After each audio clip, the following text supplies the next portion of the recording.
Dan a conocer los detalles de la estrategia migratoria por parte del presidente Joe Biden.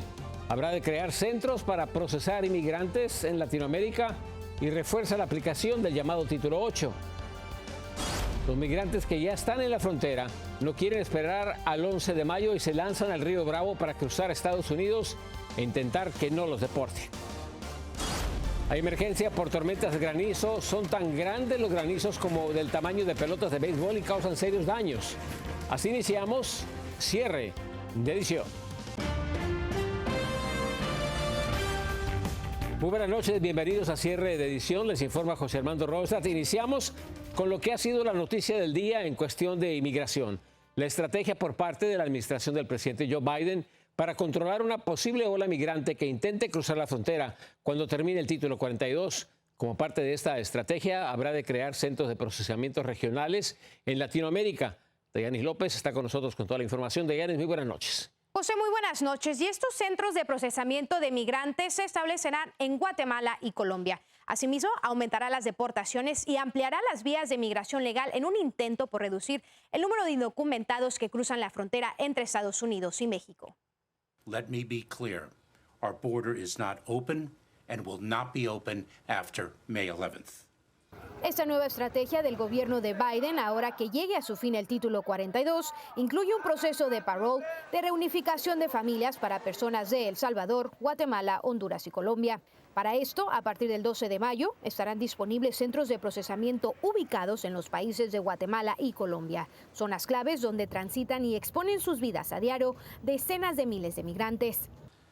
These centers will be operated by international organization partners and improve qualified individuals' access to accelerated refugee resettlement processing, family reunification, and labor pathways in the United States. En estos centros habrá oficiales capacitados para entrevistar a los solicitantes de este nuevo programa y facilitar el procesamiento de entrevistas para llegar a Estados Unidos u otro país con la ayuda de un patrocinador, donde se les concederá un permiso temporal de estancia y de trabajo.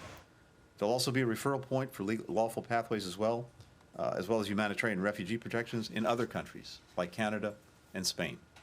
Estamos por ver qué tantos recursos y qué tanto personal se le va a poner a esto para que verdaderamente funcione. Adicionalmente, entrarán en vigor estrictas medidas para quienes lleguen a la frontera sin autorización, como la implementación inmediata del Título 8, el cual aquellos que intentan ingresar a Estados Unidos indocumentados y que no pueden establecer una base legal demostrando un miedo creíble para permanecer en el país serán sujetos a ser expulsados y se les prohibirá el reingreso a los Estados Unidos durante al menos 5 años. Además, quienes entren sin autorización no serán elegibles para el asilo en el futuro.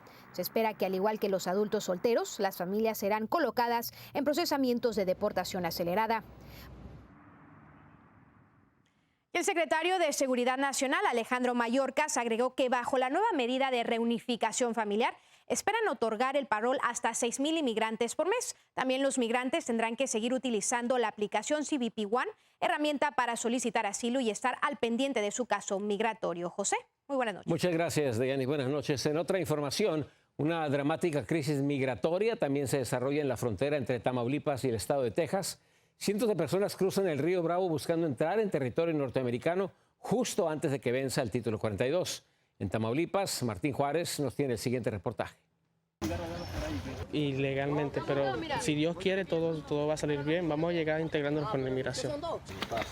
Desde el pasado lunes, cientos de migrantes, en su gran mayoría de Venezuela, están cruzando de manera irregular de Matamoros, Tamaulipas, a Brownsville, Texas, por el río Bravo, antes de la cancelación del Título 42.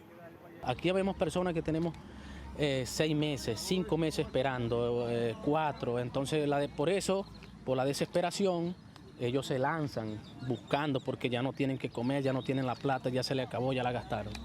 A pesar del peligro que conlleva el abordar un colchón inflable, los migrantes continúan utilizando este medio para cruzar de un lado al otro el río Bravo, buscando mejorar su calidad de vida. Ya venimos de una selva, corriendo riesgos un mes. Por los niños, todo el riesgo lo vale. Estamos con Dios, Dios nos ampara. A nosotros nos robaron, nos asaltaron, nos apuntaron la cabeza, venimos pasando muchas cosas malas. Ese es nuestro riesgo de venirnos para acá, para una mejor estadía, por un mejor futuro, por todo, no tanto por eso, sino como dije, volver a Venezuela sería lo peor que nos podrían hacer. Si pasamos 5.000 personas, de las 5.000 personas pasan nada más 100 y 4.900 están deportadas. Ender estuvo 5 días preso en los Estados Unidos por cruzar el río junto a su familia por Matamoros. Fueron deportados sin ninguna explicación. Los expulsaron sin decirnos nada, solamente en un autobús y para atrás. El flujo migratorio de Matamoros a Brownsville, Texas, ha aumentado en promedio a 1.600 personas por día recientemente. Autoridades de migración destacaron que cuando el título 42 concluya, las personas que entren de manera irregular van a ser detenidas y procesadas para su deportación del país. Desde Tamaulipas, México, Martín Juárez, cierre de edición. A pesar de todas las restricciones anunciadas por el gobierno estadounidense para los migrantes que vienen en camino hacia la frontera con México, estos dicen que no se detendrán y, por el contrario, habrán de continuar con su camino. En Chiapas, Gustavo López nos tiene las últimas reacciones. El plan anunciado por el gobierno de los Estados Unidos por el fin del título 42 no desanima a los migrantes que continúan ingresando por la frontera sur de México, con el objetivo de continuar hacia el norte. Hoy pasa el río bien mojado, mira cómo viene mojado, compa. Yo soy salvadoreño, lo que sea, como sea, nosotros tenemos que llegar a la frontera, papá. A lo que sea, como sea, tenemos que caminar para llegar acá a la frontera, pero la verdad lo que queremos es un mejor camino, pero un futuro para familia, compa. Yo sé que Estados Unidos tiene muchas restricciones, pero vamos ahí a intentarlo. Como los demás lo intentaron, nosotros también. Obligado por las condiciones económicas, pero también por la violencia, piden la no deportación. Algunos migrantes que actualmente se encuentran en Villa Comaltitlán siguen con la firme decisión de continuar su viaje. Ahí sí que es lo que nosotros buscamos, ¿verdad? Porque la mera verdad, pues en Guatemala, el presidente que está, pues no hace nada por la canasta básica y los sueldos pues no alcanzan para mantener a la familia. El sueño americano, seguir para adelante. Estoy dispuesta porque yo necesito un mejor futuro para mi hija y para mí. ¿Qué van a hacer si no logran pasar? Nos quedamos en frontera a esperar a pasar, porque a como de lugar uno va a pasar. Mientras los migrantes que viajaron en caravana por la costa de Chiapas han logrado la atención de las autoridades y les están censando para tramitar posteriormente sus permisos. A decir de los habitantes de esta zona es que todos los días ingresan migrantes de diferentes nacionalidades. Cientos de ellos entre los límites de México y Guatemala por el río Suchiate ingresan de manera irregular. A pesar de las adversidades, continuará este fenómeno. Desde la frontera sur de México, Gustavo López, Noticiero Cierre de Edición. Un nuevo video difundido este jueves muestra el minuto a minuto de la tragedia ocurrida hace un mes en un centro de detención migratoria de Ciudad Juárez, Chihuahua, en donde murieron 40 personas. Las reacciones no se han hecho esperar. Vamos a la Ciudad de México. Víctor Blázquez nos tiene el siguiente informe. Se dieron a conocer nuevos videos del interior del centro de detención en Ciudad Juárez, donde 40 migrantes perdieron la vida durante un incendio. Las primeras imágenes muestran cómo un grupo de 24 hombres esposados por la espalda y vigilados por agentes migratorios caminan por un pasillo. También se ve al menos una decena de agentes, mientras 2 migrantes entran por la puerta de barrotes que durante el incendio no fue abierta. Adentro de la celda también aparece otro grupo de hombres en una fila. Estaban pidiendo comida y agua. En otra secuencia, los migrantes colocan las colchonetas para tapar las celdas, mientras un guardia de seguridad privada observa, sentado, en una postura cómoda. Después, el humo del incendio comienza a ganar terreno y pasa a la estancia de las mujeres. El total del material tiene una duración de casi 18 minutos. Y eso es lo que queremos, una mejor condición para todos. Nelson estuvo en una estancia migratoria. Cuenta la amarga experiencia que vivió adentro. Ahora prefiere dormir en la calle. Porque la cuestión es que yo veo que yo estuve en un albergue en Tapachula y me sentía preso. Porque me encerraron, me quitaron la trenza de los zapatos y todo. Yo dije, Dios mío, ¿qué es esto? Estamos presos. El secretario de Gobernación, Adán Augusto, pidió que los videos sean entregados como evidencia a la Fiscalía General de la República. Ese video debe de formar parte ya de la indagatoria de la Fiscalía. Si aún no forma parte de esa carpeta de esa indagatoria, pues solicitamos al medio que lo hizo público que haga entrega de él o que lo comparta. El titular del Instituto Nacional de Migración, Francisco Garduño, ya compareció ante las autoridades y no dejará su cargo a pesar de ser acusado por el ejercicio indebido del servicio público. Cuenta con 2 medidas cautelares: presentarse a firmar en el juzgado y no salir del país. Según el avance de las últimas investigaciones de la tragedia, en las instalaciones del Instituto Nacional de Migración había hacinamiento, no contaba con la suficiente ventilación y los extintores para el incendio eran insuficientes para atender una emergencia, además de que no fueron utilizados. En Ciudad de México, Víctor Blázquez, Noticias, Estrella TV. El ex vicepresidente Mike Pence compareció este jueves ante un gran jurado federal. Esto como parte de la investigación del fiscal especial sobre los esfuerzos del expresidente Donald Trump para anular su derrota en las elecciones del 2020. El mes pasado, Trump fracasó en su intento de bloquear el testimonio de su ex vicepresidente ante la comparecencia. Es un avance significativo en esta investigación, pues podría proporcionar información crítica, dicen, sobre los días previos al ataque al Capitolio. Y el ex líder de la oposición venezolana, Juan Guaidó, habló con medios de comunicación después de su arribo a la Florida. Dijo que se fue de Venezuela porque se sentía en riesgo evidente e inminente. Agregó que vivió durante años bajo una persecución permanente con disparos en contra de su casa, su familia y su equipo. Guaidó habrá de reunirse la próxima semana en Washington con legisladores y la administración Biden, así como con líderes de países aliados como Canadá, Francia y la Unión Europea. Una breve pausa, regresamos con más información a cierre de edición. Los avances de la terapia genética para curar enfermedades, le diremos en qué consiste, pero ¿por qué es que hay tanta controversia? Y hay alerta por el mal clima, una tormenta de granizo sorprende a cientos de residentes. Tenemos las imágenes y los detalles al regresar.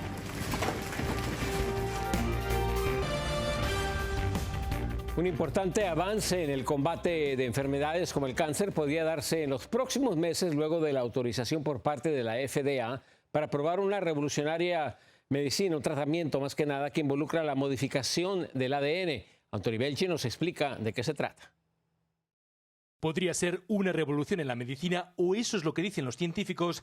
La Administración de Alimentos y Medicamentos de Estados Unidos, la FDA, ha dado luz verde para que se pruebe un fármaco capaz de modificar el ADN de los pacientes. Que antes se hacía afuera del organismo, ahora se va a introducir para que el sistema que se está introduciendo vaya directamente al sitio donde va a actuar, por ejemplo en el hígado. Eso abriría la puerta a combatir de forma muy eficaz algunas enfermedades como el cáncer. En esta primera fase, los especialistas del laboratorio quieren probar el medicamento en las personas que sufren de angioedema hereditario, una condición genética que afecta a los vasos sanguíneos y que puede causar la muerte. Se les hincha todo lo que es la garganta, la boca, la lengua, por el consumo de algunos alimentos o por algunos medicamentos. Para ello están utilizando la técnica CRISPR, la misma que se utilizó para elaborar las vacunas contra el COVID-19. Si los estudios acaban dando resultados satisfactorios, supondría un ahorro multimillonario para el sistema sanitario y para los pacientes, ya que las enfermedades se curarían de forma mucho más rápida. Estamos ya como en el futuro.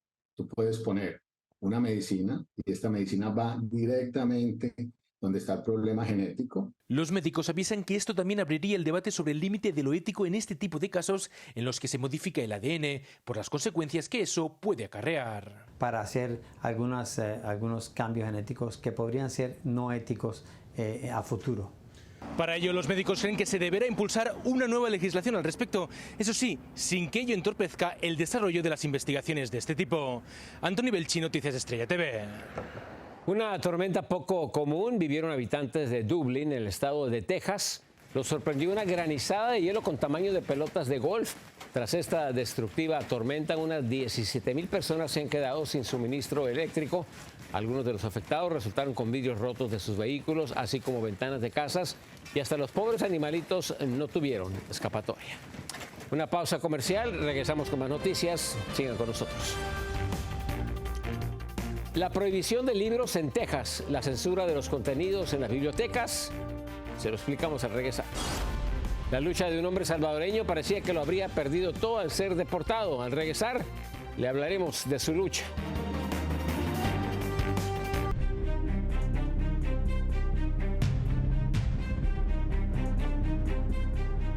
El día de hoy, en el segmento de Educación a Debate, hablaremos sobre los esfuerzos que se realizan en Texas para retirar de las bibliotecas libros con contenido que, según legisladores estatales, podrían ser ofensivos para la gente.